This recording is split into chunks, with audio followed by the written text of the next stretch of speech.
Hello guys, നമസ്കാരം. എല്ലാവർക്കും പുതിയൊരു വീഡിയോയിലേക്ക് സ്വാഗതം. Covid pandemic. ഓർമ്മിപ്പിക്കല്ലേ പൊന്നെ, വല്ലാത്തൊരു കാലഘട്ടമായിരുന്നു അതല്ലേ. എനിക്ക് തോന്നി ലോകത്തെ തന്നെ പിടിച്ചു കുലുക്കിയ, പണക്കാരനെന്നോ പാവപ്പെട്ടവനെന്നോ ഭേദമില്ലാതെ എല്ലാവരെയും ഒരേപോലെ അഫക്റ്റ് ചെയ്ത ഒരു രോഗാവസ്ഥയാണ്, ഒരു ദുരന്തമായിരുന്നു കോവിഡ്. ഇനി അങ്ങനെ ഒരു ദുരന്തം ഉണ്ടാകരുതേ എന്ന് ആഗ്രഹിക്കുന്നവരാണ് നമ്മളിൽ പലരും.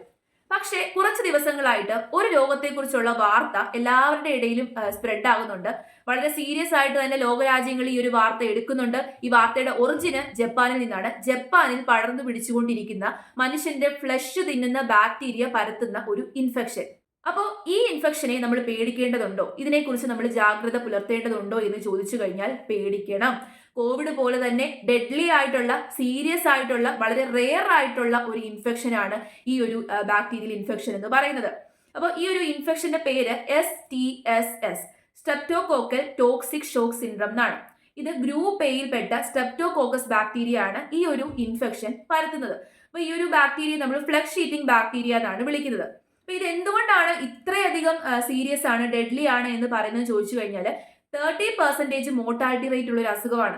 മാത്രമല്ല ഇത് വന്ന് ഈ അസുഖം ബാധിച്ച് 48 മണിക്കൂറിനുള്ളിൽ തന്നെ മരണം വരെ സംഭവിക്കാൻ സാധ്യതയുണ്ട്. അത്രയ്ക്കും സീരിയസ് ആയിട്ടുള്ളൊരു അസുഖമാണ്. മാത്രമല്ല ഇതിന് പ്രത്യേകിച്ചൊരു മരുന്നോ, ഈ ഒരു ബാക്ടീരിയക്ക് എഗനസ്റ്റ് ആയിട്ട് പ്രത്യേകിച്ചൊരു മരുന്നോ വാക്സിനോ ഒന്നും ഇതുവരെ നമ്മുടെ ഇടയിൽ മെഡിക്കൽ സയൻസിൽ നിലവിലില്ല. പല ആന്റിബയോട്ടിക്സും കമ്പൈൻ ചെയ്തിട്ടാണ് ഈ ഒരു അസുഖത്തെ ചികിത്സിക്കുന്നത്. അപ്പൊ ഈ ഒരു അസുഖം നേരത്തെ മുതലേ ഉള്ളതാണ്. ഈ ഒരു ബാക്ടീരിയ നേരത്തെ തന്നെ കണ്ടുപിടിച്ചിട്ടുള്ളതാണ്. ഈ ഒരു ബാക്ടീരിയൽ ഇൻഫെക്ഷൻ നേരത്തെ തന്നെ റിപ്പോർട്ട് ചെയ്തിട്ടുള്ളതാണ്. പക്ഷെ ഇപ്പൊ എന്തിനാണ് ഇതിനെ പേടിക്കുന്നതെന്ന് ചോദിച്ചു കഴിഞ്ഞാൽ, ഒരു 2-3 വർഷങ്ങളായിട്ട് ജപ്പാനിൽ ഈ ഒരു ബാക്ടീരിയൽ ഇൻഫെക്ഷന്റെ കേസുകൾ വർദ്ധിച്ചുകൊണ്ടേയിരിക്കുകയാണ്. മാത്രമല്ല 2024 കണക്കുകൾ എടുത്ത് നോക്കിക്കഴിഞ്ഞാൽ ജൂൺ 2 വരെ ഏകദേശം 1000-ഓളം ആൾക്കാർക്കാണ് ജപ്പാനിൽ ഈ ഒരു അസുഖം ബാധിച്ചത്. അതിൽ ഏതാണ്ട് ഒരു 30-40ഓളം പേരോളം മരണപ്പെട്ടു എന്നാണ് പറയുന്നത്. മാത്രമല്ല വളരെയധികം കൂടുതലായിട്ട് നമ്പർ ഇങ്ങനെ ഇൻക്രീസ് ചെയ്തുകൊണ്ടേ ഇരിക്കുകയാണ് ഓരോ മാസങ്ങൾ ഇങ്ങനെ ചെല്ലുന്തോറും. അതുകൊണ്ടാണ് ലോകരാജ്യങ്ങൾ ഇതിനെ വളരെയധികം ജാഗ്രതയോടുകൂടി തന്നെ കാണുന്നത്. അപ്പോൾ ഈ STSSന്റെ സിംറ്റംസ് എന്താണെന്ന് ചോദിച്ചു കഴിഞ്ഞാൽ, നോർമലായിട്ട് സാധാരണയായിട്ട് നമുക്കൊരു പനി വരുമ്പോൾ നമ്മൾ എങ്ങനെയാണ് അതിനെ കാണുന്നത്? നമുക്ക് നല്ലപോലെ വിറയ്ക്കും, നമുക്ക് തലവേദന ഉണ്ടാകും, വൊമിറ്റ് ചെയ്യാനുള്ള ടെൻഡൻസി ഉണ്ടാകും. ആ രീതിയിലൊക്കെയാണ് തുടക്കത്തിൽ എന്ത് ചെയ്യുന്നത്, ഈ STSന്റെ സിംറ്റംസ്. അതിനുശേഷം പതിയെ പതിയെ നമുക്ക് എന്ത് സംഭവിക്കാൻ തുടങ്ങും? നമ്മുടെ ബ്ലഡ് പ്രഷർ കുറയാൻ തുടങ്ങും. ഈ ഒരു ബാക്ടീരിയ ബ്ലഡ് സ്ട്രീംസിലൂടെ കടന്ന് ടിഷ്യൂസിലൊക്കെ എത്തും. ടിഷ്യൂസിൽ എത്തിയതിനു ശേഷം ഇതൊരു ടോക്സിൻ റിലീസ് ചെയ്യും. അപ്പൊ ഇതാണ് ടോക്സിക് ഷോക്ക് സിൻഡ്രം എന്ന് പറയുന്നത്. അപ്പൊ ഈ ഒരു ടോക്സിൻ റിലീസ് ചെയ്യുന്നത് മൂലം നമ്മുടെ ശരീരം എന്ത് ചെയ്യും? നമ്മുടെ ശരീരത്തിൽ ഒരു ഇമ്മ്യൂൺ സിസ്റ്റം ഉണ്ട്. അത് ഇതിനെക്കുറിച്ച് റെസ്പോൺസ് ചെയ്യാൻ തുടങ്ങും, ഫൈറ്റ് ചെയ്യാൻ തുടങ്ങും. ഈ ടോക്സിൻ റിലീസ് ചെയ്യുന്നത് മൂലം ഉണ്ടാകുന്ന ഷോക്കിൽ നമ്മുടെ ശരീരത്തിലുള്ള മൾട്ടിപ്പിൾ ഓർഗൻസ്, ഒരു ഓർഗൻ അല്ല പല ഓർഗൻസ് തന്നെ ഫെയിൽ ആകാൻ കാരണമാകും. അങ്ങനെ എന്ത് ചെയ്യും? നമ്മൾ മരണത്തിലേക്ക് പോകും. ഇതിന്റെ ഏറ്റവും സീരിയസ് ആയിട്ടുള്ള ലാസ്റ്റ് സ്റ്റേജ് എന്ന് പറഞ്ഞു കഴിഞ്ഞാൽ ടിഷ്യൂസിലെല്ലാം തന്നെ നിറഞ്ഞ്, മാത്രമല്ല നമ്മുടെ ശരീരത്തിന് ഒരു ഇൻഫ്ലമേറ്ററി റെസ്പോൺസ് ഉണ്ടാകും. നമ്മുടെ ശരീരം ആസകലം നീര് വെക്കും. നീര് വെച്ചതിന് ശേഷം ടിഷ്യൂസിൽ ചെന്ന് എന്ത് ചെയ്യും? നമ്മുടെ മസിൽസിനെയൊക്കെ ഇത് തിന്നാൻ തുടങ്ങും, ഇത് ഭക്ഷിക്കാൻ തുടങ്ങും.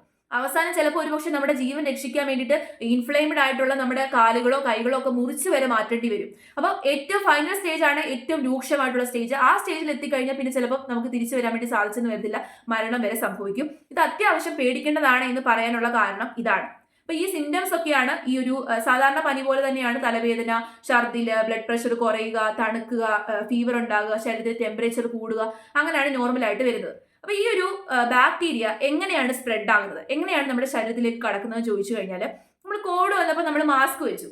അപ്പൊ ഈ ഒരു ബാക്ടീരിയൽ ഇൻഫെക്ഷൻ ഉണ്ടാവാതെ ഇരിക്കാൻ ആദ്യം ചെയ്യേണ്ട ഒരു കാര്യം പേഴ്സണൽ ഹൈജീൻ ആണെന്നാണ് പറയുന്നത്. ഇത് പേടിക്കേണ്ടതാണ്, പക്ഷെ ജാഗ്രതയോടെ ഇരുന്നാൽ മതി. അതായത് പേഴ്സണൽ ഹൈജീൻ നല്ലപോലെ നമ്മൾ നോക്കണം. നമ്മുടെ ശരീരത്തിൽ മുറിവുകൾ ഉണ്ടെങ്കിൽ, ഓപ്പൺ ആയിട്ടുള്ള മുറിവുകൾ ഉണ്ടെങ്കിൽ, സ്കിൻ ഇൻഫെക്ഷൻസ് ഉണ്ടെങ്കിൽ അതുവഴിയാണ് ഈ ബാക്ടീരിയ നമ്മുടെ ശരീരത്തിലേക്ക് കയറുന്നത്. അപ്പൊ അത്തരത്തിൽ എന്തെങ്കിലും മുറിവുകളോ അങ്ങനത്തെ ഇൻഫെക്ഷൻസോ സ്കിൻ ഇൻഫെക്ഷൻസോ ഒക്കെ ഉള്ളവര് വളരെയധികം ഹൈജീൻ പുലർത്തുക, നല്ല രീതിയിൽ തന്നെ ആ ഒരു മുറിവുകൾ മെയിൻറ്റെയിൻ ചെയ്ത് കൊണ്ടുപോവുക, അത് സ്റ്റെറൈലായിട്ട് വെക്കുക. ഇങ്ങനെയൊക്കെയുള്ള കാര്യങ്ങളാണ് കൂടുതലായിട്ട് ശ്രദ്ധിക്കേണ്ടത്.